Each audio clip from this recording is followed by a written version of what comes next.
Press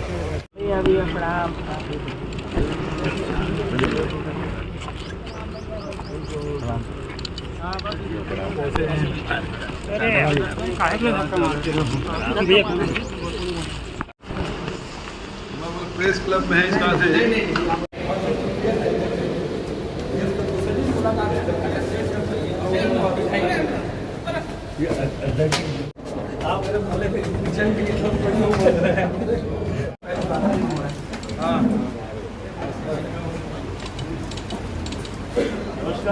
प्रवास के दौरान माननीय भूपेश बघेल जी के मंशा के अनुरूप आप सभी पत्रकार साथियों से वे रूबरू होना चाहते थे और आज आप सबसे रूबरू होंगे। पहली बार मेरा आना हुआ और बहुत ही कृपापूर्वक क्लब के साथ मुझे अनुमति दी इसके लिए और हमारे प्रेस के संचार विभाग के चेयरमैन शुक्ला जी और पीछे बहुत सारे साथी रह गए हैं जिसमें हमारे वरिष्ठ नेता और पूर्व मंत्री धनेश पटला जी और बहुत सारे साथी पीछे खड़े हैं। मैं उनके साथ प्रेस क्लब में हम लोग सब आए हैं। महामंत्री भी हैं, पदाधिकारी भी हैं। सभी प्रेस के साथियों का प्रेस क्लब में मैं स्वागत करता हूँ, अभिनंदन करता हूँ। अखिल भारतीय कांग्रेस कमेटी की पहली सूची में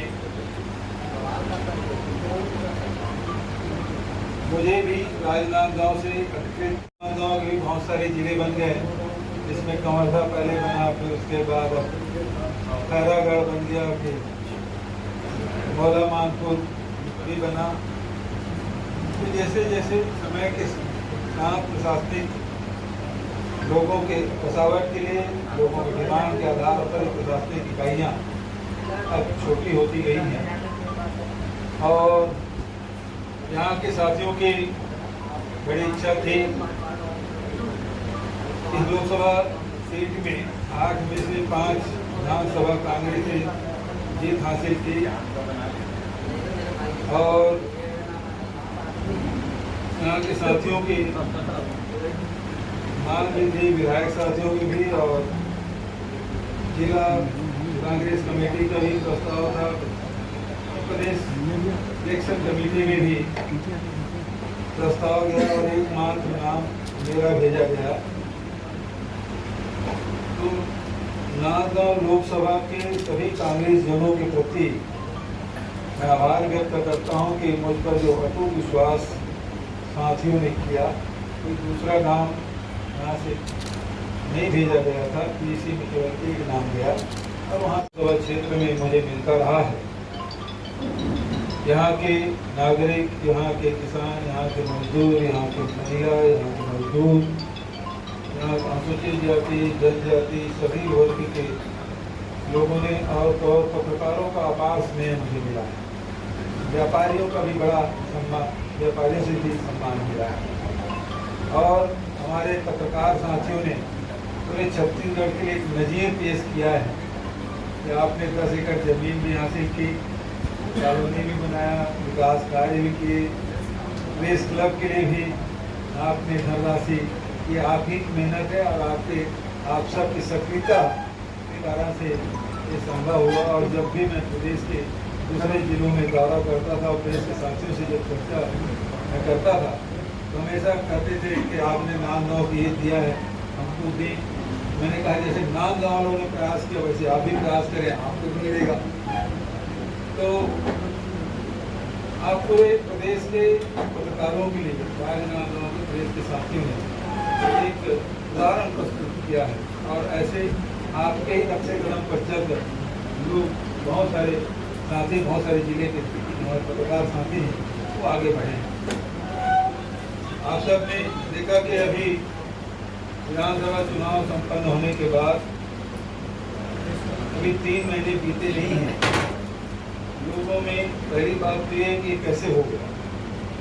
पहले सवाल यही था, ये जो रिजल्ट आया किसी को स्वीकार नहीं हो रहा था कि क्या हो गया। और अब जैसे जैसे दिन बीतते जा रहा है लोग और निराशा से भरते जा रहे हैं, क्योंकि हमारी सरकार ने जिस प्रकार से जो योजनाएं बनाई, हर वर्ग के लिए योजना हमने बनाई थी और उसका लाभ ले रहे थे, केवल योजना पर नहीं बनाया बल्कि उन्हें लाभान्वित करने का काम किया, उस योजना को क्रियान्वित करने का काम किया।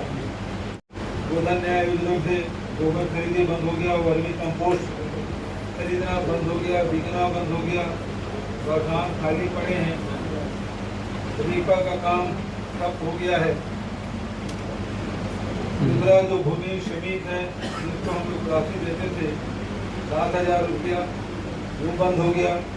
बेरोजगारों को बेरोजगारी भत्ता देते थे, वो बंद हो गया।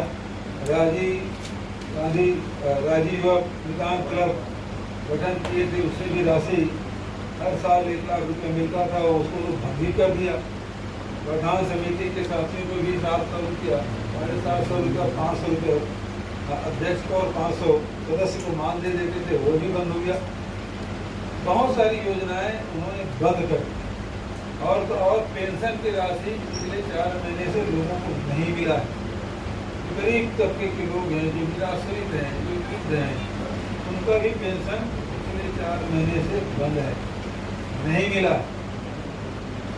और करने में कोई अड़चन न हो और उसमें बहुत उसका शानदार उसका प्रदर्शन रहा। और प्राइवेट स्कूल से निकाल के सब लोग अपने बच्चों को स्वामी आत्मानंद अंग्रेजी स्कूल में एडमिशन कराया शुरू हो जाएगा। तो जो गुणवत्तापूर्ण शिक्षा देने की जो कोशिश हमारी थी और जिसमें 750 स्कूल हम लोग संचालित कर रहे थे, अब वो गुणवत्ता नहीं रहेगी, इस बात में कह सकता हूँ। उसी प्रकार के स्वास्थ्य योजना है, डॉक्टर कुलचंद पटेल योजना है, वो भी बंद ही है।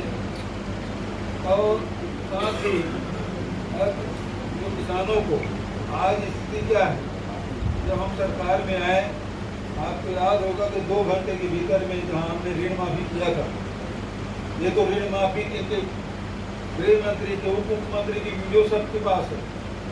2 लाख तक के किसानों का कर्ज माफ करेंगे, लेकिन किसी का किसान का कर्ज माफ नहीं होगा। ये लोग जो 3100 रुपये देने की बात है, आपको समय भी याद, 2 घंटे के अंदर में हमें 2500 रुपये देने का फैसला किया और किसानों को सीधा भुगतान होने लगा। आज सुना है कि मातारी वंदना योजना की राशि आज जारी की गई, पता नहीं उसमें भी कितनी तारीखें बदली, कितने बार डेट बदले गए और उसके बाद आज मिला ही नहीं मिला है। आज मिला है, आज भी संडे है, वो किसी खाते में आया नहीं होगा, संडे में कैसे पता चलेगा? हाँ, लेकिन आप देखेंगे उस समय जब भाषण देते थे तो वे कहते थे हमने कि इतने चक्कर काटने पड़े हैं जिसकी कोई सीमा नहीं है। वोट जब लेना था तो घर घर में जाकर फॉर्म भरा, अब जब वोट मिल गया, सरकार बन गई, तो लोग 1000 के लिए कितना चक्कर काट रहे हैं, सरपंच के पास, पार्षद के पास, यदि जॉब कार्ड नहीं है, किसी के पास परिचय पत्र नहीं है, आइडेंटिटी कार्ड नहीं है या आधार कार्ड नहीं है, उसके लिए चक्कर लगा रहे हैं। ये सारी बातें पसंद होने के बाद भी 3 करोड़ जनसंख्या है इस प्रदेश में, आधी आबादी हमारे यहाँ। आपको याद होगा कि भारतीय जनता पार्टी जब सरकार रही तब उन्होंने लोकसभा चुनाव के बाद राशन कार्ड में सत्यापन के नाम वो फॉर्म रिजेक्ट कर दे, लेकिन जिसका भी फॉर्म है बिना चेक किए सबको दो और उसके बाद पैरामीटर बाद में तय करेंगे, क्राइटेरिया बाद में तय करेंगे और उसके बाद फिर कटना शुरू होगा। तो ये 70 लाख तो नहीं रहेगा, ये 30 लाख के आसपास ही बटे रहेगा, आधे से अधिक नाम कट जाएंगे, चुनाव तक के है। उसी प्रकार से किसानों को पैसा आपने तो कहा था कि पंचायत में आपको नगद भुगतान करेंगे, न पंचायत में मिला न नगद मिला। पेमेंट पहले 3 दिन में हो जाता था, 15-15 दिन में भुगतान नहीं हो पा रहा है। धान उठाव पिछले समय मार्च में पूरा धान उठाव हो गया था, फरवरी में अधिकांश धान उठाव हो गया था। अभी 20 लाख मीट्रिक टन धान अभी खुले में पड़े हुए हैं। एक तरफ धान को उठाव नहीं हो रहा है, एक सियाई में जमा नहीं हो रहा, जिस क्रम में बढ़ते जा रहा था 5 साल बाद तो 3600 रुपया हो जाता। तो किसान अपने आप को ठगा हुआ महसूस कर रहे हैं, चाहे धान के किसान हो चाहे गन्ना के किसान हो। इस सरकार की है नक्सल के मामले में, जैसे सरकार आती, भाजपा सरकार आती, नक्सलवाद बढ़ जाता।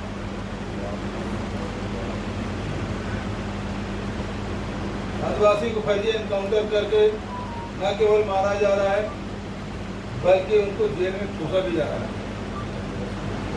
बंद कर रहे हैं, फिर से भय व्याप्त होगा। 5 साल पूरे नक्सल प्रभावित क्षेत्र में नक्सलियों को हमने पीछे धकेल दिया था। 600 गाँव खाली उसे करा दिए थे। सड़कें, पुल, पुलिया, आवागमन, स्कूल, हॉस्पिटल सबका निर्माण हमने किया, लोगों के जीवन स्तर ऊपर उठाया। लेकिन अब इस सरकार आने के बाद लगातार, चाहे वो कांकेर हो चाहे बस्तर हो, लगातार नक्सली हमले हो रहे हैं, लोगों की जाने जा रही है, फर्जी एनकाउंटर हो रहे हैं, फर्जी केस बनाए जा रहे हैं। अब पुलिस पे दबाव है कि कितने नक्सली गिरफ्तार किए। हमारी सरकार थी तो एक भी भरमार बंदूक की जब्ती नहीं हुई थी। अब की भर्ती गारंटी की बात करें, लोगों को विश्वास नहीं हो रहा। अब आप लोगों की तरफ से कोई सवाल हो तो सादर मेरा पहला सवाल आपसे है कि आपने जैसे कहा कि हमारे सामने असमंजस की स्थिति थी चुनाव लड़ने की, पार्टी ने आपको चुनाव लड़ा दिया, अभी क्या स्थिति रहेगी छत्तीसगढ़ में? आपका भी सवाल ये है कि किन मुद्दों के लेके जाना है, और दूसरा असमंजस इस मामले में कि मतलब पार्टी मुझे चुनाव लड़ाएगी कि चुनाव प्रचार कराएगी। तो ये सवाल मेरे मन में था। मुझे जो आदेश हाईकमान का है उसके बाद तो कोई असमंजस वाली बात ही नहीं है।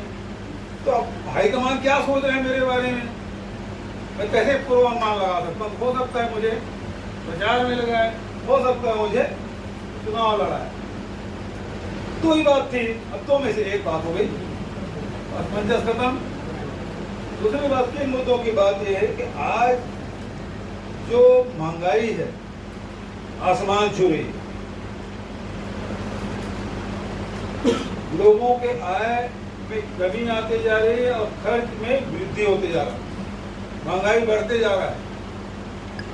किसी भी आप चाहे वो ट्रांसपोर्टेशन की बात करें, चाहे पेट्रोल डीजल गैस की बात करें, जो रसोई गैस 400 रुपये देने की बात कहे थे उसके बारे में कुछ नहीं बोल रहे हैं, न बजट में है इनका। तो जो महंगाई है वो सबके बजट को बिगाड़ दिया। दूसरी बात है बेरोजगारी। बेरोजगारी बेतहाशा बढ़ा हुआ है। जहां हम लोगों ने भर्ती शुरू की थी, भर्ती की भी, लोगों को नौकरियां भी मिली, अब भर्ती बंद है। भारत सरकार की बात करें तो रेलवे में भर्ती कब से हुआ आप लोगों को याद नहीं होगा, आखिरी भर्ती कब हुई? रेल संचालन करीब ठप जैसे है। सारे ट्रेनें, एक बार तो ऐसी स्थिति भी आई कि दिल्ली जाने के लिए एक ही ट्रेन थी छत्तीसगढ़, सारी ट्रेनें रद्द कर दी गई। 5-5, 6-6 घंटे लेट चलती है। तो तबके के लोग हैं जो सस्ता जो यात्रा का माध्यम था ट्रेनें, वो सब लेट करती भी है या बंद है। अब तो मीडिया वाले भी उसको लिखना छोड़ दिए। पहले यह था कि फलाने ट्रेन 4 घंटे लेट आई तो वो सुर्खियों में आ जाता, या एक दिन लेट आए। यहाँ तो ट्रेन महीनों, जब कोरोना काल के बाद से जो ट्रेनें रद्द हुई है छत्तीसगढ़ की, वो आज तक के संचालित नहीं हो रही है। तो मीडिया भी अब अभी कोई सुने तो कोई छापे या कोई दिखाए, अब मतलब कोई ध्यान ही नहीं देता तो कौन छापेगा, कौन दिखाएगा? ये स्थिति इसकी है। तो महंगाई, बेरोजगारी, और सबसे बड़ी बात जो आपने सवाल किया, कौन सा मुद्दा है? मुद्दा यही है कि छत्तीसगढ़ के जो मुद्दा 5 साल छत्तीसगढ़ के स्वाभिमान, छत्तीसगढ़ के अस्मिता को लेकर हम लोगों ने काम किया। 5 साल शासन मिला के संस्कृति के क्षेत्र में, शिक्षा के क्षेत्र में, स्वास्थ्य के क्षेत्र में, रोजगार के क्षेत्र में, कृषि के क्षेत्र में, व्यापार और उद्योग के क्षेत्र में जो हम लोगों ने काम किया वो आवाज दिल्ली के लोकसभा में भी मजबूती से उठना चाहिए। मेरा सौभाग्य है कि संस्कार रानी राजनांदगांव से मुझे हाईकमान ने टिकट दिया है, तो उसी शिद्दत से जैसे 5 साल छत्तीसगढ़ मातारी की सेवा हम लोगों ने की, अब राजनांदगांव की जनता का आशीर्वाद मिले तो वही आवाज लोकसभा में गूंजेगी। आपने कहा आज आधा से अधिक जनता ईवीएम पे विश्वास नहीं करता। हम वोट डाले गए कहाँ?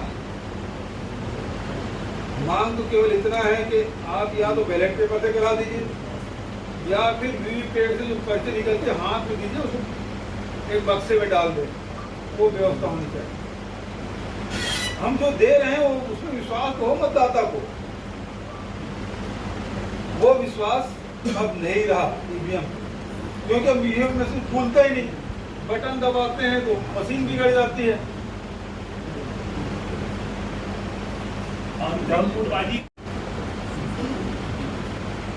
यदि हमारे चाहे पदाधिकारी हो, कार्यकर्ता हो, उसके साथ कुछ लोग हैं तभी तो गुट माना जाएगा। उसके कोई फॉलोअर हो, फॉलोइंग हो, तभी तो गुट माना जाएगा।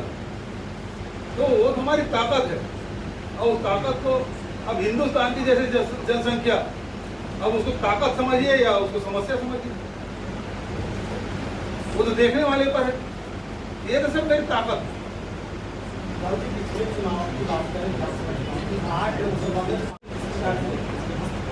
देखिए, जहाँ तक प्रॉपर राजनांदगांव की बात है, वो विधानसभा चुनाव तो संपन्न हो चुका। जो हमसे गलतियाँ हुई सब साथी उसके बारे में सब विचार विमर्श भी कर रहे हैं, बहुत सारे साथी ने बताया भी। अब उस कमियों को दूर करके अब फिर नए सिरे से लोकसभा चुनाव में जैसे हम गोला मानपुर, कुर्सी, डोंगरगढ़, खैरागढ़ जीते हैं, उसी प्रकार से हमारा टारगेट हो राजनांदगांव से संस्कार रानी है, वहाँ से भी कांग्रेस की भी